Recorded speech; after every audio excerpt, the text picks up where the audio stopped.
Hi, nobodies. So it has been a good day. The weather was absolutely fantastic in Arkansas today. I mean, first thing this morning, it rained really heavy. Um, and they said that it was going to get like increasingly cold today, like quickly. Um, but that did not happen. What actually ended up happening was the sun came out and it was in the 60s today. So, like, it was 70 degrees in my house, and I was able to keep the door open while I got my internet installed.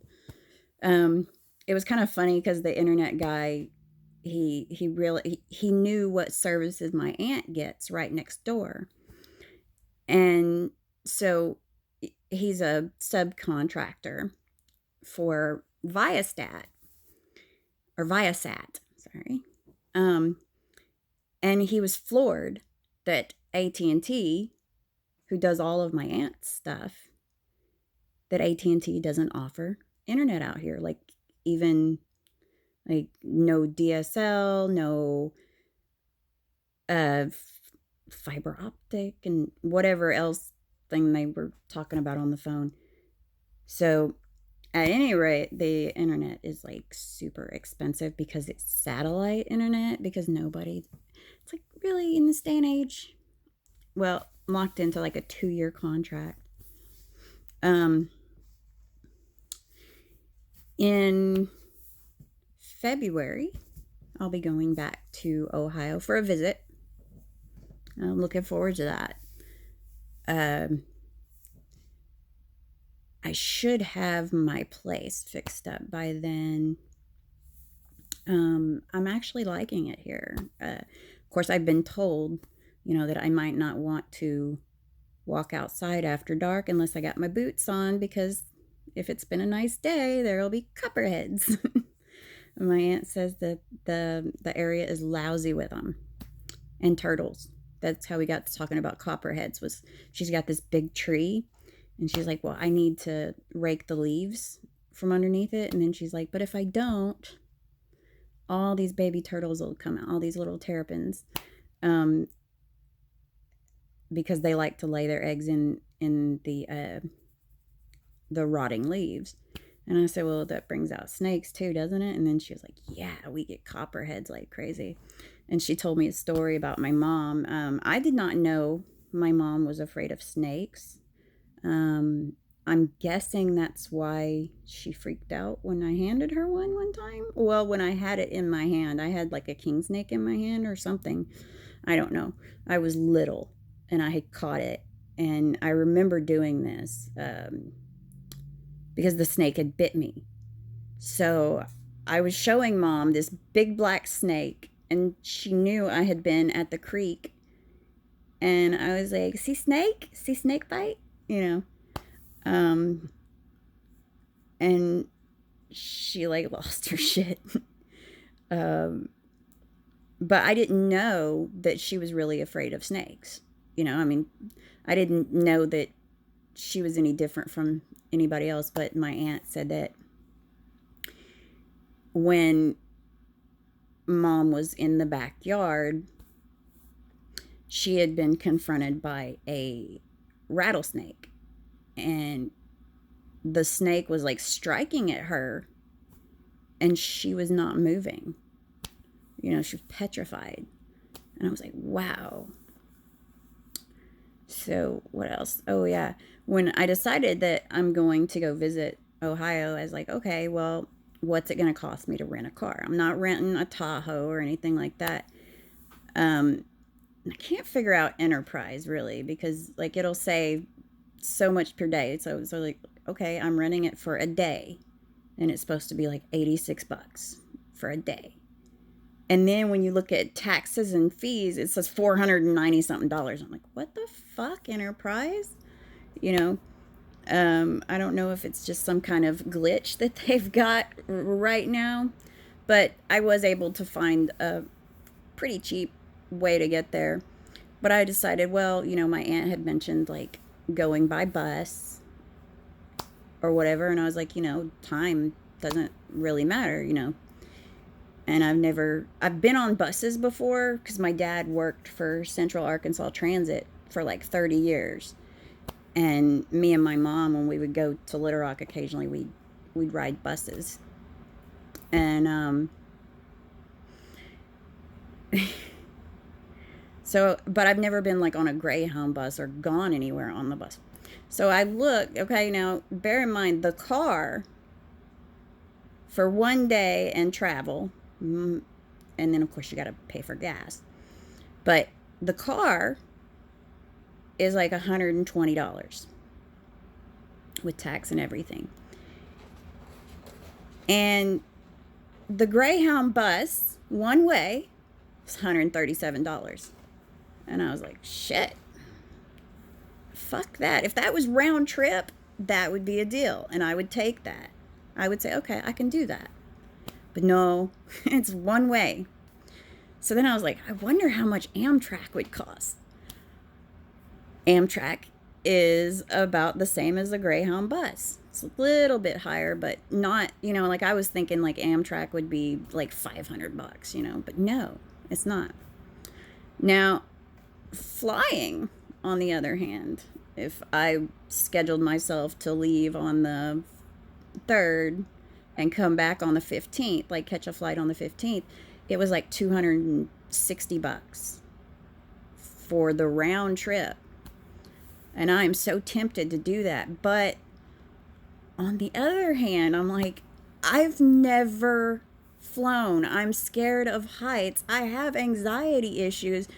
And I'm supposed to get on this plane by myself and be cool for so many hours in a tin can or an aluminum can shooting through the sky.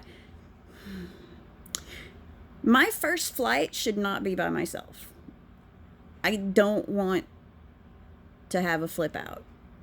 I don't want to be miserable for that. So I think I'll be driving again. Dramamine, Xanax, and I'm good.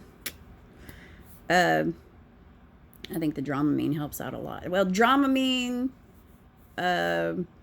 what's the other thing? Let's see, Dramamine, Xanax, and Imodium. Yeah, those are the three main things I have to take. If I wasn't going to stay for so long, I would probably have like a co-pilot. But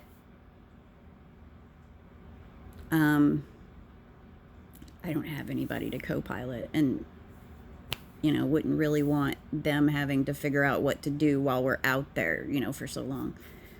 You know, having to entertain them or what have you. But maybe during the summer I can do such a thing. You know, I can take Isabel. Me and Isabel can go on a road trip. She's never been on a road trip with me, so that might be kind of cool. I don't know. I don't know if when I get up there, will I want to leave when it's time to leave.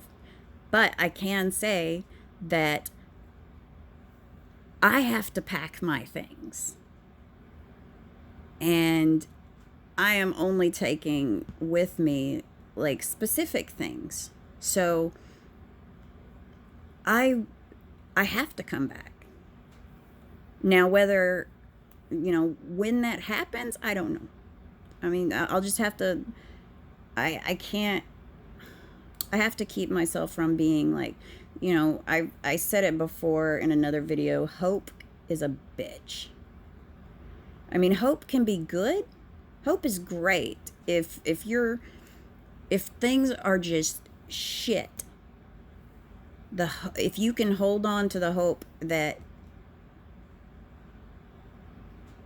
what goes up must come down, you know, that if you keep working, you're going to raise yourself up, that kind of thing.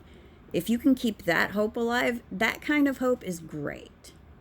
The hope that puts expectations in your head is the shitty kind of hope.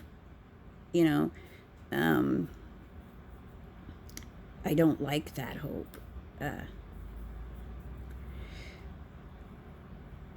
And earlier today, I was talking to someone, and they've got a relative that's dying. And that person has been married for over 50 years. Her and her husband are both in their 90s, and she's dying. Now, for the most part, she's got Alzheimer's. So she's probably 90% of the day not aware of what's going on. You know, she's just existing. It's cruel when you think about it, because that 10%, she knows she's dying. She knows that she's going to leave her spouse behind. How miserable is that 10% of her day? Of course, then again, somebody could think that for 10% of the day, she's still with him. She's clinging. She's holding on for that 10%. That one more moment. And I feel bad for him. You know, I hope that when the time comes, he's going to get out and do more and not just lose the will to take care of himself. You know, I mean, it can go either way. It's not uncommon for people married for a long period of time that when one goes, the other one is not that far behind. But it's cruel when you think about it, because not only is she realizing that it's taking a long time for it to happen, somebody else, you know, when you think about it, like, this person you love is dying. You know that they're dying. They're not going to get better. But every day, you can touch them and hold their hand. You can hear their heart beating. You know, run your hand over their forehead. Give them a hug. You know, all that stuff. Knowing that in the next 5 minutes, they're lifeless. You know, which is worse? To have all that time knowing that for sure you might not get another 5 minutes, that it's going to happen any moment. Which is worse? To have that with, you know, and have it go on for weeks, or to have it go on for hours or just days. You know, with my dad had, he didn't have a stroke. He had like a blood clot in his brain, which they were able to fix. What they couldn't fix was the brain bleed. Or no, not brain bleed. Sorry. Wrong phrasing there. He had swelling, and they couldn't stop it. And when you get the swelling, you've got other parts being squished. So then they're going to swell. And it's like an infection spreading. So the last day I had a conversation with my dad,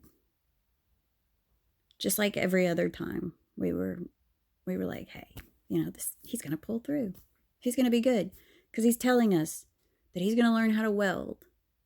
You know, he had gotten a MIG welder or something like that, and he wanted David to show him how to use it. He was talking about all the things he was going to do, and I completely believed him. And I was like, well, hey, you know, we're going to go. And I said, we'll see you later, Dad. I love you. And he said, I should hope somebody loves me. I tried really hard. And that was the last thing my dad said to me. And then the next day I didn't go, and I went Monday, and they had to tie him down because he was breaking things. He wasn't becoming conscious, But he was very agitated, and he kept reaching for his pocket, which he didn't have. My dad in his life always had allergies, always had a runny nose, so he always had a tissue in his pocket. So that's what he was looking for. He kept like, nose, damn allergies, And I was concerned. And then the next couple of days, more concerned. And when they showed us his CT scans, I started bawling. And the neurologist and he's like, you know what you're looking at? And I was like, yeah, half his brain's dead. And because half of it was black. You don't have to have a degree to know that. But the doc actually thought I had medical training, because I explained it to my mom before the doc could say a word. I was like, oh no, Mom, Dad's gonna die. Now, at any point in time, the brain swelling could have went down. It could have stopped. But half of his brain was damaged. It's completely damaged, irreversible. And I knew that was not how my dad wanted to live.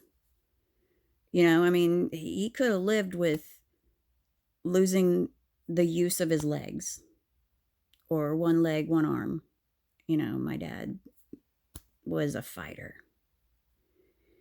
And his body fought, even with the swelling going on.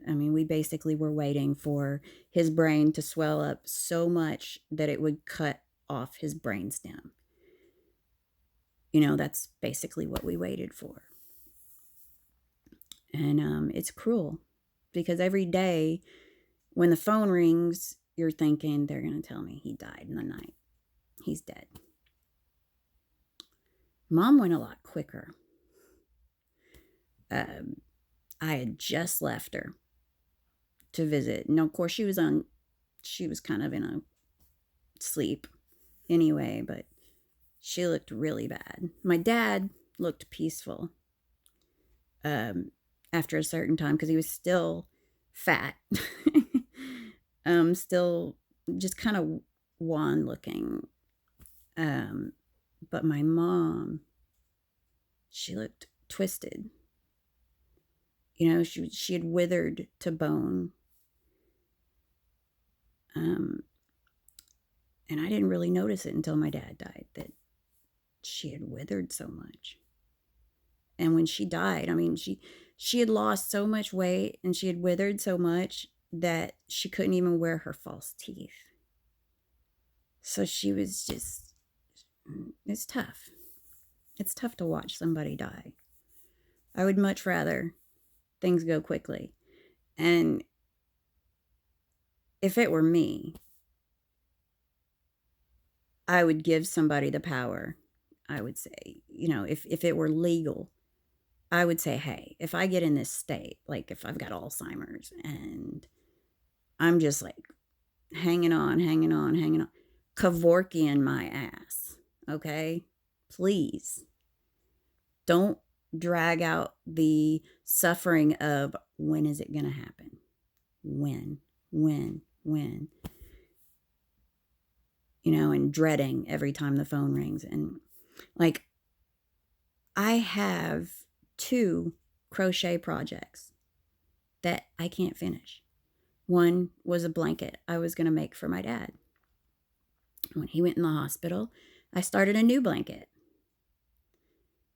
And every time I was at the hospital with Mom, I was working on that blanket. So I can't finish that blanket. And here recently, I had started a blanket for me and Brian. And I thought when I was moving, I was like, I'll never finish that. Like, that'll be 3 projects I'll never finish. Because not that I couldn't, I don't think that I would cry the whole time, but I think that it would be in the back of my mind that this was for my dad. This blanket was for my dad. This blanket was not for my mom. I wasn't making that one blanket for my mom. But still, I'm not with my family. I'm stressed. I'm stuck at the hospital all fucking day long, and I've been here for 5 days because they send her home, and then we get home, and 2 hours later she calls me and she wants to go back. You know, I mean, it's a very stressful blanket. I don't know. I need to deal with those things, I think. I'm pretty sure I need to deal with those things.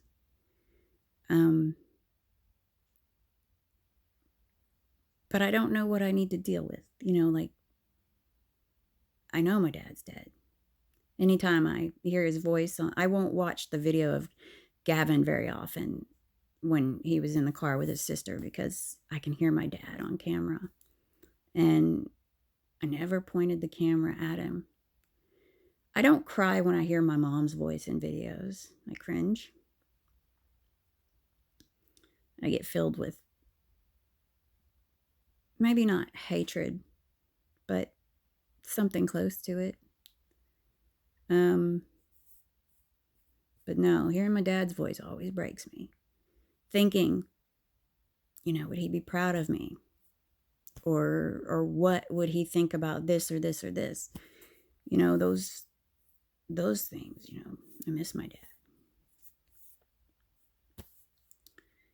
I really do.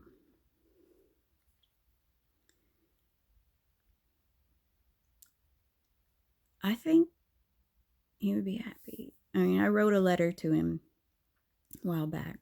I wrote a letter to my mom, too. That one. And I was like, how do things look from down there? You know, I was kind of mean to my mom in there.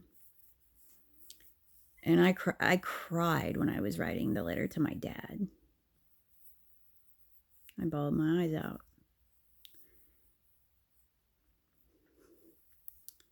Because it's not until somebody's gone that you realize just who they were to you, like how important. And then there's like so many things that you want to ask them that you come across here and there. I'd love to know what he'd think of this. I'd love to know what he'd do about this.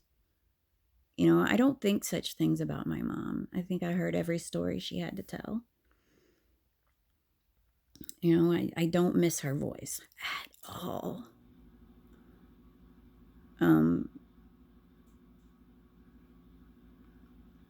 She was not an enigma at all. But as time passes, since my dad died, I get to thinking about how complex he was and how, I'm not going to say I'm a complex person, but I'm so much like him. And I find myself trying to diagnose, like, what was going on in his head. Was he an INFJ? Was he something different? You know, did he have a personality disorder? You know, and just different things. And I really love to pick his brain. And I don't have a car right now. I've never bought a car without my dad. My dad always went with me.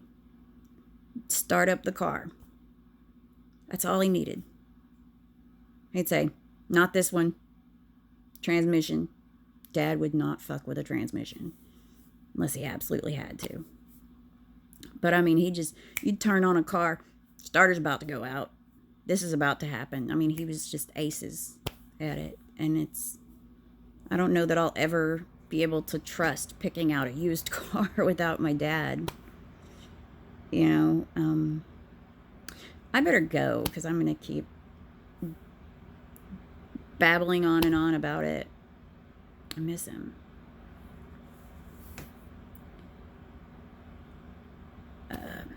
I had a good day, and I'm going to have a good night. I hope that you had a good day, and as I always say, every moment is an opportunity to turn things around. You know, you just have to change how you think first.